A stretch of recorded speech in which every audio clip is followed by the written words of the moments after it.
Hi guys, welcome to Santosh talks. ఈ వారం nominate అయిన కంటెస్టెంట్స్ లో మీరు ఎవరికి ఓటు వేస్తున్నారు, ఎవరు ఎలిమినేట్ అవ్వాలనుకుంటున్నారు ముందు కామెంట్ చేయండి. మీరు కామెంట్ చేస్తే తెలుస్తుంది కదా. అలాగే వీడియోని లైక్ చేయండి. ఇంకా నామినేషన్ ప్రాసెస్కి వస్తే, నామినేషన్ ప్రాసెస్ ఈ వీక్ డిఫరెంట్ గా జరిగింది. మనందరికీ తెలుసు, సంచాలకగా డెమోన్ పవన్ డైస్ వేశాడు కదా. పవన్ కళ్యాణ్ టీంకి అన్యాయం జరిగినట్టు నాకు అనిపించింది. మీకు ఎంతమంది కనిపించిందో కూడా కింద కామెంట్ చేయండి. అది పెద్ద అన్యాయం ఏమి కాదు, బట్ అందరికీ ఈక్వల్ ఛాన్సెస్ అయితే ఇవ్వలేదు. ఇంక విషయానికి వస్తే, నామినేషన్ ప్రాసెస్లో చాలా మంచి పాయింట్స్ ఉన్నాయి. ఎక్స్పెక్టెడ్ చేయని కంటెస్టెంట్స్ చాలా బాగా మాట్లాడారు. ఇప్పటి వరకు స్టాండ్ తీసుకొని కొందరు కంటెస్టెంట్స్ కూడా నోరు తెరిచి చాలా గట్టిగా మాట్లాడారు. మంచి పాయింట్స్ అయితే పెట్టారు. అది ఎవరెవరు ఏంటనేది కూడా మాట్లాడుకుందాం. ఇంక విషయానికి వస్తే, నామినేషన్లో ఫస్ట్ నామినేట్ చేసింది ఎవరంటే సుమన్ శెట్టి గారి టీము రీతు చౌదరికి అయితే నామినేట్ చేశారు. ఇక్కడ సుమన్ శెట్టి గారు ఈ ఎపిసోడ్లో ఆట అయితే మామూలు ఆట కాదు, అరాచకంగా ఆడారు. చాలా బాగా ఆడారు.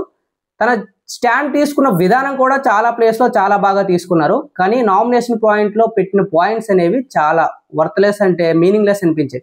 రీతు చౌదరికి నామినేట్ చేయడానికి వాళ్ళ టీంలో ముగ్గురులో ఇద్దరు కంటెస్టెంట్సే ఉన్నారు, దివ్య కానీ రీతు చౌదరి కానీ.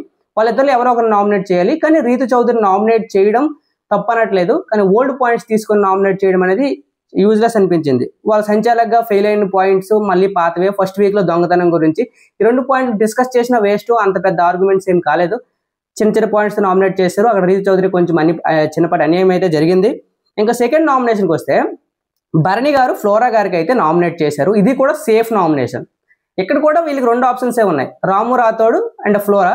వీళ్ళిద్దరిలో ఫ్లోరా గారి పర్ఫార్మెన్స్ పరంగా కానీ, మాట్లాడే విధానం పరంగా కానీ ఎక్కడికైనా తక్కువగా ఉంది. ఇది ఒక సేఫ్ నామినేషన్ అయిపోయింది. ఎందుకంటే ఎటు చూసినా. కానీ కిందటి వీక్తో పోలిస్తే రాము రాథోడ్తో కంటే ఫ్లోరా సైని గారు ఆ గేమ్ విన్ అయ్యి ఇమ్యూనిటీ అయితే పొందారు. అక్కడ ఇమ్యూనిటీ పొందారని ఈరోజు నామినేట్ చేశారు. తను కూడా యాక్సెప్ట్ చేసింది. కానీ అక్కడ సుమన్ శెట్టి గారు స్టాండ్ తీసుకున్న విధానం అయితే భలే అనిపించింది. అబ్బా, అక్కడ ఏమన్నారంటే, మా టీం ఒక టీంలోనే నామినేషన్ కాదు, వేరే టీంలో కూడా చెయ్యొచ్చు, మా ఒక్కరికే ఎందుకు నామినేట్ చేస్తే అని అడిగారు. చూసావా, అక్కడ నోరు తెరిచి ఒక స్టాండ్ తీసుకున్న విధానం సూపర్ అనిపించింది సుమన్ శెట్టి గారు. ఆ విషయంలో టూ గుడ్ అనమాట. అక్కడ భరణి గారు ఫ్లోరా గారిని అయితే నామినేట్ చేశారు. ఇక్కడ వరకు పెద్ద ఆర్గ్యుమెంట్స్ ఏం లేవు, నార్మల్గా జరిగేది. ఇక్కడ స్టార్ట్ అయింది గేమ్. రాము రాథోడ్ సంజనాన్ని నామినేట్ చేశాడు. పెట్టిన పాయింట్లు అరాచకమైన పాయింట్స్, మాటలు ఎత్తలేని పాయింట్స్. కానీ దాన్ని సంజనా గారు డిఫెండ్ చేసుకోవడానికి ట్రై చేశారు. కానీ కొన్ని వర్డ్స్ అయితే లూజ్ అయ్యారు. అక్కడ చాలా పెద్ద మాటలు అయితే అన్నారు. అవేంటి మాట్లాడరు. ఇక రాము రాథోడ్ పెట్టిన ఫస్ట్ పాయింట్ ఏంటంటే, మీ వల్ల హౌస్ హార్మోని దెబ్బతింటుంది, ప్రతి ఒక్క గొడవలో మీరే ఉంటున్నారు. అంతేకాకుండా మీరు ఒక ఏజ్ పీపుల్, అంటే వయసులో ఉన్న అమ్మాయిలను అయితే ఒకలా రెస్పెక్ట్ చేస్తున్నారు, అమ్మ ఏజ్ కొంచెం ఎక్కువ ఏజ్ ఉన్న వాళ్ళకి వేరేలా చూస్తున్నారని డెమోన్ పవన్ అన్న విషయం తీసుకొని స్టాండ్ తీసుకొని మాట్లాడిన విధానం అయితే రాము టూ గుడ్ అనిపించింది. ఈ రోజు తనకన్నావు, రేపొద్దు నాకంటావు, అది చాలా బ్యాడ్ మీనింగ్ అనమాట. ఎవరికైనా అర్థమవుద్ది. అంటే అమ్మాయిలను అయితే కొంచెం వేరే విధంగా హెల్ప్ చేస్తాడు, ఆంటీలను అయితే ఒక విధంగా చూస్తున్నాడు, వాళ్ళకి ఏం హెల్ప్ చేయడు, వాళ్ళ ఏజుకు కాబట్టి అనే మాట అనేది చాలా వల్గర్గా అనిపిస్తుంది. వల్గర్ మీనింగ్తో వచ్చిన వర్డ్ అనేది. దానికి రాము రాథోడ్ అడిగిన సమాధానం అయితే సూపర్గా ఉంది. అక్కడ సంజనా గారు డిఫెండ్ చేసుకున్నారు, కానీ ఏ పాయింట్ సరికాదబ్బా.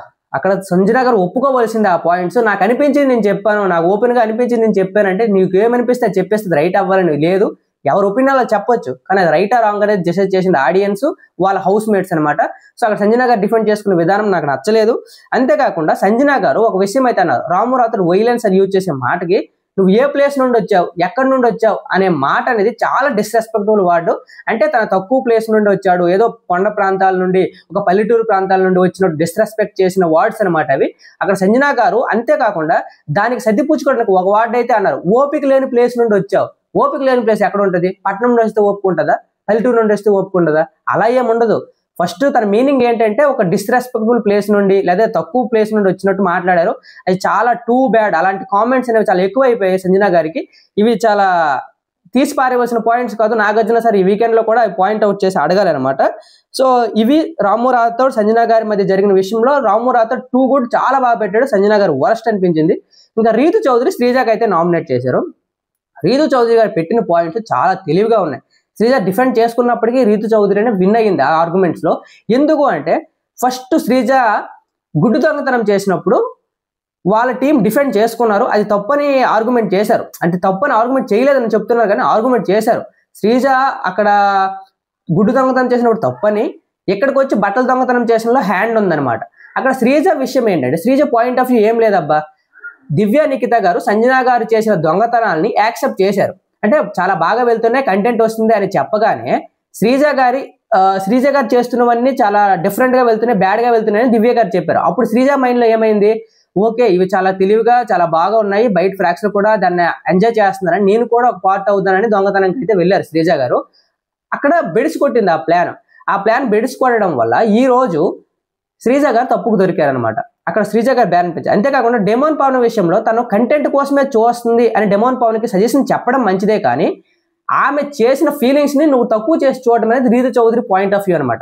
అంటే ఆమె నటిస్తుంది, కంటెంట్ కోసమే చేస్తుంది అని ఒక కంటెస్టెంట్ కంటే ఎక్కడైనా కాలుద్ది. సో అక్కడ రీతు చౌదరి గారు పెట్టిన 2 పాయింట్స్ కరెక్ట్. శ్రీజ గారు డిఫెండ్ చేసుకున్నప్పటికీ యాక్సెప్ట్ చేయాలి శ్రీజ గారు కూడా బాగానే చేశారు, అంత తక్కువ ఏం కాదు. రీతు చౌదరి అప్పర్ హ్యాండ్ లో ఉంది వీళ్ళిద్దరు ఆర్గ్యుమెంట్స్ లో. నాకు ఫ్లోరా సైని గారు ఎందుకో బర్నీ గారిని వెన్నుపోటు పొడిచారని అనిపించింది. ఎందుకంటే ఇప్పుడు నేను మంచిగా ఉంటాం, ఒక ఫ్రెండ్స్ వేలో ఉంటాం. ఫ్రెండ్స్ వేలో ఉన్నప్పుడు నేను అన్ని షేర్ చేసుకుంటాను, అన్ని ఓపెన్ గా సజెషన్స్ ఇస్తాను, నీకు మంచి కోసం కొన్ని పాయింట్స్ చెప్తాను, అవి కొంచెం హట్ అయినప్పటికీ మంచి కోసమే చెప్తాను, ఎందుకంటే నువ్వు నాకు క్లోజ్ గా ఫ్రెండ్షిప్ వేలో ఉన్నావు. ఈ రేపు పొద్దున మన ఇద్దరు గొడవ అయిన తర్వాత ఆ పాయింట్స్ ని పట్టుకొని ఆ పాయింట్స్ తప్పు అంటే అది ఎక్కడ కరెక్ట్? వీళ్ళిద్దరి మధ్య జరిగింది అదే సిచ్యువేషన్ అనమాట. అక్కడ ఏం జరిగిందంటే ఫ్లోరా గారు హరీష్ గారు మంచి ఫ్రెండ్షిప్ గా ఉన్నారు ఫస్ట్ వీక్ నుండి. అలాంటి టైంలో హరీష్ గారు చాలా ఫన్నీ వేలో, చాలా క్యాజువల్ వేలో ఒక యాపిల్ ను దొంగతనం చేయని సజెషన్ అయితే ఇచ్చారు. అదొకటి.